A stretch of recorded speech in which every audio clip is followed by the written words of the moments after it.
হয়, যোৱাকালি আমি আবেলি প্ৰায় 4:30-5টামান বজাত আমাৰ বৰপথা টাউনৰ আমাৰ ফৰেষ্ট তিনিআলিত এটা নাকা চেকিং কৰা হৈছিলে।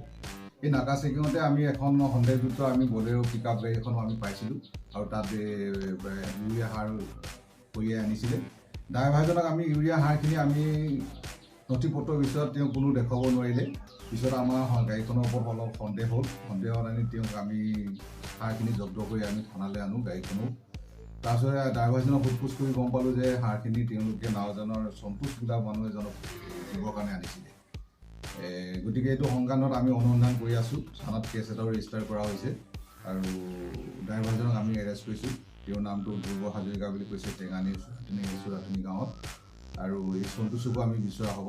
গতিকে সাৰখিনি আমি প্ৰকৃততে এতিয়া আমি চুৰি কৰি অনা বুলি আমি সন্দেহ কৰিছোঁ। গতিকে চুৰি কেছতে আমি তেওঁলোক এটা কেছ ৰেজিষ্টাৰ কৰিছোঁ।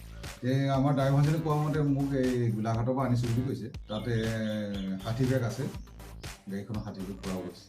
60 বেগ হ'লে এইটো প্ৰায় ধৰি লওক এইটো প্ৰায় 50,000 ওপৰৰ এইটো হ'ব।